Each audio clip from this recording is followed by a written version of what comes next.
బాగుంది, super. Chicken biryani కంటే బాగుంది.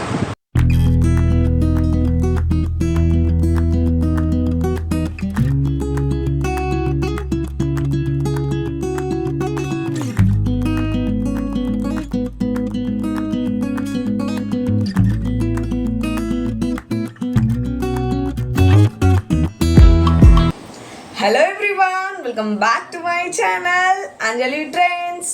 ముందుగా అందరికీ హ్యాపీ సండే. ఏంటి మరి సండే స్పెషల్స్? ఒక్కటి అడగక అంజలి, చికెన్ ఏమో తినటట్లేదు, మటన్ ఏమో కొనటట్లేదు అని అనుకుంటున్నారా?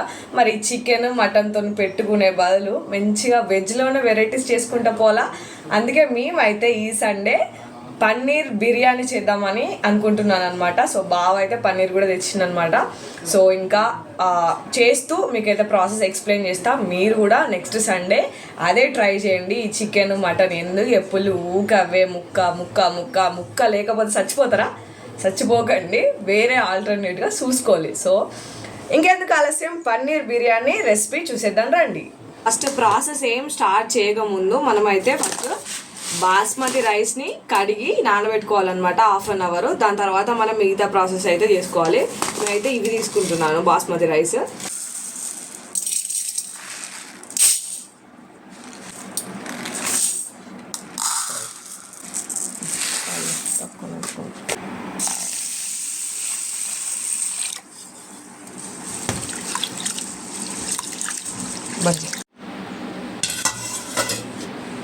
బిర్యానీ అంటేనే ఆనియన్స్, ఫ్రైడ్ ఆనియన్స్ కదా. సో ఇప్పుడైతే ఇవి కట్ చేద్దాం.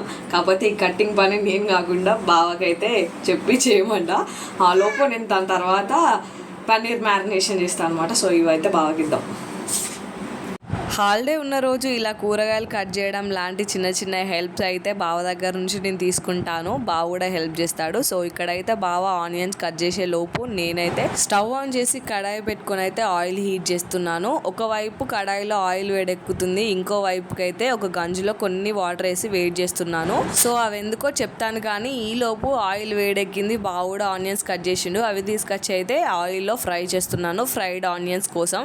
బిర్యానీలో ముఖ్యమైనది ఏదైనా ఉన్నది అని అంటే ఫ్రైడ్ ఆనియన్స్ కదా. సో ఇవి పర్ఫెక్ట్గా వస్తేనే బిర్యానీ కూడా పర్ఫెక్ట్గా వస్తుంది అని నా ఒపీనియన్ అనమాట. ఎక్కువ మాడకుండా అలాగని ఎక్కువ కాలకు ముందు తీయకుండా పర్ఫెక్ట్గా క్రిస్పీగా వచ్చేటట్టు తీసుకోవాలన్నమాట.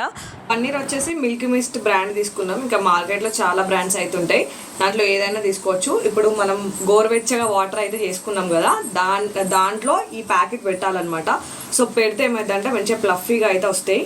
గోరువెచ్చని నీళ్ళల్లో పన్నీర్ ప్యాకెట్ పెట్టడం వల్ల అప్పటి వరకు షాప్స్లో ఫ్రీజ్ అయి ఉంటుంది కదా పన్నీర్. సో అదంతా ఇప్పుడు ఫ్లఫీగా అండ్ స్పాంజీగా అవుతుంది అనమాట ఇలా పెట్టడం వల్ల. సో ఒకవైపు ఆనియన్స్ ఫ్రై అవుతున్నాయి, ఇంకో పక్క పన్నీర్ సోక్ అయి ఉంది. ఆ లోపు మసాలా ప్రిపేర్ చేద్దామని అయితే నేను అన్నీ రెడీ చేసుకున్నాను. ఒక టమాటో, 2-3 మిర్చి, ఇంకా అల్లం, ఇంకా వెల్లుల్లి, దీంట్లోనే ఇంకా కొత్తిమీర, పుదీనా ఇవన్నీ వేసి మిక్సీ చేసుకొని ఒక మెత్తని పేస్ట్ లాగా అయితే చేసి పక్కన పెట్టుకోవాలన్నమాట పన్నీర్ మ్యారినేషన్ కోసం. సో ఈ మిక్సీ పడదామనే లోపే ఆనియన్స్ ఆల్రెడీ ఫ్రై అయిపోయినాయి. సో ఈ స్టేజ్కి వచ్చినాయి అనమాట. ఈ స్టేజ్కి రాగానే మనం చూసుకుంటూ ఉండాలన్నమాట, ఎందుకంటే టక్కున మాడిపోతాయి. నేనైతే ఈ స్టేజ్కి వచ్చినాకనే తీసేసిన, ఎందుకంటే నాకు ఆల్రెడీ ప్రీవియస్ ఎక్స్పీరియన్స్ ఉంది. మనం నూనెలనే మొత్తం అది ఫ్రై అయ్యేదాకా, ఇంకా బాగా ఫ్రై కావాలి, బ్రౌన్ అయ్యేదాకా ఉండాలి అని అనుకుంటే మనం తీసే లోపే అవి మొత్తం కర్రగా అవుతాయి అనమాట. సో మనం ఈ స్టేజ్లోనే తీస్తే క్రిస్పీగా అండ్ మంచి లైట్ గోల్డెన్ బ్రౌన్ కలర్లో ఉంటాయి అనమాట ఆనియన్స్, ఫ్రైడ్ ఆనియన్స్ అయితే. సో ఇది అయితే నా పర్సనల్ ఎక్స్పీరియన్స్, ఇలా ఉన్నప్పుడే తీయండి మీరు కూడా. సో బాగా అయితే ఉంటాయి.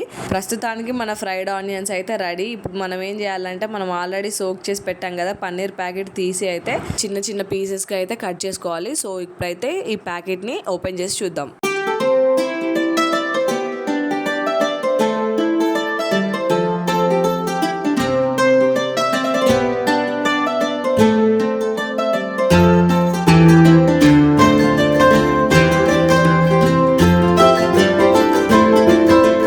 చూసారు కదా, మీరైతే పన్నీర్ని మీకు నచ్చిన షేప్ అండ్ సైజులో అయితే కట్ చేసుకోండి. హాట్ వాటర్లో సోక్ చేయడం వల్ల పన్నీర్ అయితే చాలా ప్లఫీగా ఉంటుంది. మీరు ఎప్పుడైనా ట్రై చేయకపోతే తప్పకుండా అయితే ట్రై చేయండి. డైరెక్ట్ కట్ చేసిన దానికి ఇలా వాటర్లో సోక్ చేసిన దానికి 100% తేడా అయితే ఉంటుంది. సో నేనైతే పన్నీర్ పీసెస్ని ఒక గిన్నెలోకి ట్రాన్స్ఫర్ చేసుకొని నేనైతే మిక్సీ పట్టానని చెప్పాను కదా, మసాలా అదేనండి, టమాటా, మిర్చి, అల్లం, వెల్లుల్లి, ఇంకా కొత్తిమీర, పుదీనా వేసి చేసిన పేస్ట్ అనమాట. సో అదే ఫస్ట్ పన్నీర్లో వేసుకొని మంచిగా అయితే కలిసేటట్టు మ్యారినేట్ చేసుకున్నాను. దాని తర్వాత పసుపు, కారం, ఉప్పు, ధనియాల పొడి, ఇంకా పెరుగు, బ్రౌన్ ఆనియన్స్, కొత్తిమీర, పుదీనా, హోల్ గరం మసాలా, ఇంకా మనము ఆనియన్స్ ఫ్రై చేసాం కదా, ఆయిల్ కూడా కొంచెం గోరువెచ్చని ఉంది, కొంచెం అయితే ఈ పన్నీర్ మ్యారినేషన్లో పోయాలన్నమాట. అది కూడా స్పెషల్ ఇంగ్రీడియంటే అనుకోవచ్చు ఈ బిర్యానీకి అయితే. సో చాలా బాగుంటుంది. అట్లా నార్మల్ ఆయిల్ కాకుండా ఇలా గోరువెచ్చగా ఉన్న ఆయిల్ని పోసి చూడండి, చాలా బాగుంటుంది, టేస్ట్ వేరే ఉంటుంది అనమాట. సో ఇలా అన్నీ వేసినవన్నీ పన్నీర్ ముక్కలకి పట్టేలాగా మంచిగా కలుపుకొని అయితే సైడ్కి పెట్టాలి. ఇంకా ఇప్పుడైతే స్టవ్ ఆన్ చేసి గంజు పెట్టుకొని దాంట్లో వాటర్ వేసి హోల్ గరం మసాలా, కొత్తిమీర, పుదీనా, ఉప్పు, మరీ ముఖ్యంగా ఒక హాఫ్ నిమ్మకాయ అయితే పిండుకోవాలి. ఇలా నిమ్మకాయ పిండుకోవడంలో అబ్బా భలే టేస్ట్ ఉంటుంది. నేను మరీ కొన్ని పాయింట్స్ అయితే ఇట్లా హీట్ చేసి చెప్తున్నాను, అవి అయితే మిస్ కాకుండా అయితే ఏ బిర్యానీ చేసినా అయితే ట్రై చేయండి, ఎందుకంటే బాగుంటుంది. సో ఆ నీళ్లు మసలే అంతలోపు నేను ఇంకొంచెం కొత్తిమీర, పుదీనా అయితే చుంచుకుంటున్నాను. నేను కొత్తిమీర, పుదీనా అంటే ఏవైనా పుదీనా, కొత్తిమీర, కళ్యామాకు ఏవైనా నేను చాకుతో కట్ చేయను అనమాట, ఇట్లా చేతులతోనే చుంచుతాను.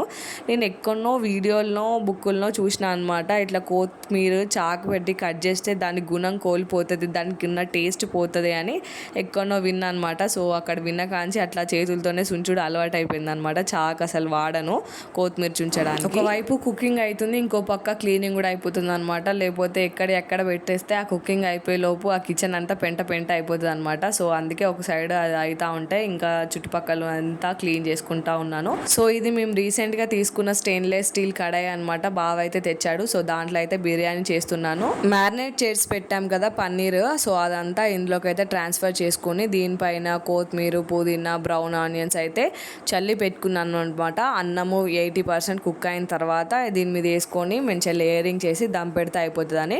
సో ఇదంతా చేసేలోపు నీళ్ళు అయితే మసలే అనమాట. సో ఫస్ట్ మనం నానబెట్టుకున్న బియ్యాన్ని అయితే తీసి ఈ మసలే నీళ్ళల్లో వేసి ఒక 80% అయితే కుక్ చేయాలన్నమాట. సో బియ్యం కూడా మంచిగా అయితే నానినాయి. నాకు ఎందుకో కొంచెం ఈ ప్యాకెట్ బియ్యం మంచిగా అనిపించలే అనమాట, పొడుగు ఎక్కలేవు, మన బియ్యం లాగానే రోజు తినే బియ్యం లాగానే ఉండి కొంచెం అయితే దొడ్డున్నాయి, పొడవు లేవన్నమాట. బాస్మతి రైస్ అంటే పొడుగు ఉండాలి కదా, సో అట్లయితే లేవు. నెక్స్ట్ టైం ఈ ప్యాకెట్ కాకుండా వేరే బ్రాండ్ది అయితే తెచ్చుకోవాలి. సో ఇదంతా నాకు ఎందుకో నచ్చలే అనమాట. సో మనం నానబెట్టుకున్న బియ్యాన్ని ఆ మసులుతున్న నీళ్ళలో వేసి 80% అయితే కుక్ చేయాలి. సో ఇక్కడ కొంచెం పలుకు ఉన్నప్పుడే నేను తీసిన అనమాట, మరీ ఎంత ఉడకక ముందే కాకుండా. సో ఈ స్టేజ్లో ఉన్నప్పుడైతే తీసి ఇలా కొంచెం చిల్లులు ఉండే గిన్నె అయితే మన ఇంట్లో ఉంటుంది కదా, సో దాంట్లో అయితే వేసాను. ఆల్రెడీ పన్నీర్ రెడీ చేసి పెట్టుకున్నా కాబట్టి సో దానిపైన అయితే లేయర్స్గా అయితే అన్నం వేస్తున్నాను. నేనైతే 2 లేయర్స్గా అయితే వేసాను. సో కిందంతా పన్నీరు, మళ్ళీ ఒక లేయర్ వరకు అయితే అన్నం వేసి దానిపైన మళ్ళీ బ్రౌన్ ఆనియన్స్, కొత్తిమీర, పుదీనా, ఇంకా కొంచెం మన బిర్యానీ మసాలా లేకపోతే గరం మసాలా వేసుకోండి. సో అలా వేసాను. దానిపైన ఫుడ్ కలర్ కాకుండా నెయ్యి ఉంటుంది కదా, సో నెయ్యిని అయితే ఇంట్లో ఉన్న నెయ్యిని వేడి చేసుకొని దాంట్లో కొంచెం పసుపు వేసి మొత్తం మిక్స్ చేసిన అనమాట. ఎందుకంటే ఎలాంటి ఆర్టిఫిషియల్ కలర్స్ యూజ్ చేయొద్దని, ఎందుకంటే చుట్కీ చిన్న పాప ఇంట్లో ఉంది కదా, ఆ కలర్స్ ఎందుకు, మనమే కదా ఇంట్లో తినేదని చెప్పేసి ఇలా కలర్ని అయితే ప్రిపేర్ చేసి అదే మన కలర్ లాగా అయితే బిర్యానీలో వాడేసాను. బాగుంది, వర్కౌట్ అయింది అట్లా యూజ్ చేసినా కూడా. ఇక్కడ అయితే ఒక లేయర్ వేసిన కదా, సో ఇంకో లేయర్గా అన్నం వేసుకొని యథావిధిగా ఇందాక ఎలా చేశానో సేమ్ ప్రాసెస్ ఇప్పుడు కూడా చేసి అయితే మంచిగా దమ్కి పెట్టాను.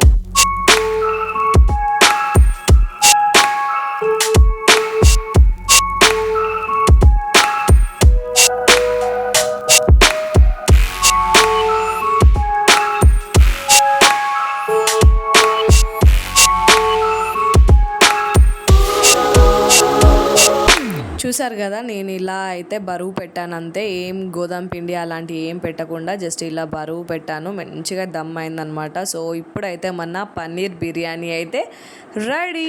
ఈ జన్మమే రుచి చూడడానికి దొరికెరా. వాసన మస్తు వస్తుంది. బిర్యానీ ఇస్ రెడీ, తినడమే ఇక. మస్తు వచ్చింది బిర్యానీ అయితే, చూడడానికి కాదు తినడానికి కూడా మస్తు ఉండే అనమాట. చూడండి, మనం ఏ ఫుడ్ కలర్ వాడకపోయినా బిర్యానీకి అయితే మంచి కలర్ అయితే వచ్చింది.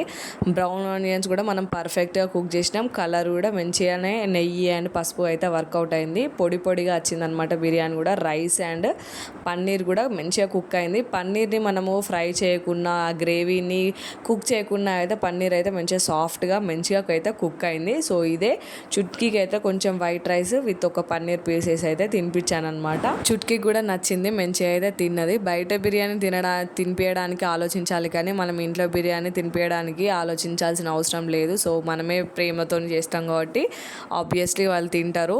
కాకపోతే గ్రేవీగా ఉన్నది కాకుండా వైట్ రైస్ ఉంటుంది కదా, సో ఆ వైట్ రైస్ మీది తీసి వేసి తినిపించాను అనమాట. చుట్కీకి నచ్చింది, తిన్నది. ఇప్పుడు బావని అడుగుదాం. బాగుందా బావా? బాగుంది, సూపర్. చికెన్ బిర్యానీ కంటే బాగుంది. Thank you. బావకు కూడా నచ్చింది. ఇంకా నేనైతే ప్లేట్లో సర్వ్ చేసుకున్నాను తినడానికి. ఇక బిర్యానీ ఉన్నదంటే కంపల్సరీ ఆనియన్స్ ఉండాల్సిందే కదా, సో ఆనియన్స్ రైతా పక్కకు పెట్టుకొని అయితే ఇంకా నేను తినడం స్టార్ట్ చేసిన. బావ చెప్తాడు వీడియోలో, అంటే వీడియో కోసం అయితే ఏం చెప్పడనమాట. నిజంగా నచ్చితేనే నచ్చిందని చెప్తాడు. మా బావ ఫుడ్ విషయంలో చాలా పర్టికులర్, నచ్చితేనే తింటాడు ఇష్టంగా అనమాట. సో నేను ఫుడ్ విషయంలో చాలా జాగ్రత్తగా అయితే కుక్ చేస్తా, వాళ్ళకి నచ్చినాయి అనేటట్టు. సో బిర్యానీ చేసేటప్పుడు కూడా ఒళ్ళు దగ్గర పెట్టుకొనే నచ్చేటట్టు వండిన అనమాట. సో నచ్చింది, బావ హ్యాపీ, నేను కూడా హ్యాపీ అనమాట నచ్చినందుకు. ఒక్క మాట అన్నాడు కదా చికెన్ కంటే బాగుందని, సో దానికే నేను ఫుల్ ఉబ్బిపోయి ఫుల్ ఖుషి అయినా అనమాట. సో నెక్స్ట్ టైం కూడా చేయడానికి ట్రై చేస్తా. ఈసారి చికెన్ బిర్యానీ ట్రై చేస్తాను అనమాట. సో ఈ బర్డ్ ఫ్లూ ఇవి అవి అన్నీ పోయిన తర్వాత అయితే మంచిగా మెల్లగా ట్రై చేస్తా. ఇప్పుడైతే నేను లాస్ట్కి రైతాతోనైతే తిన్నాను. అంతే అనమాట. ఈ వీడియో మీకు ఎలా అనిపించిందో కామెంట్ బాక్స్లో కామెంట్ చేయండి. ఈ పన్నీర్ బిర్యానీ అయితే కంపల్సరీ మీరు ఇంట్లో ట్రై చేయండి, మీ ఫ్యామిలీ మెంబర్స్ కూడా అందరికీ నచ్చుతుంది. సో ఈ వీడియో నచ్చితే ఏం చేయాలో తెలుసు కదా, like, share and subscribe to my channel. Tata, bye bye.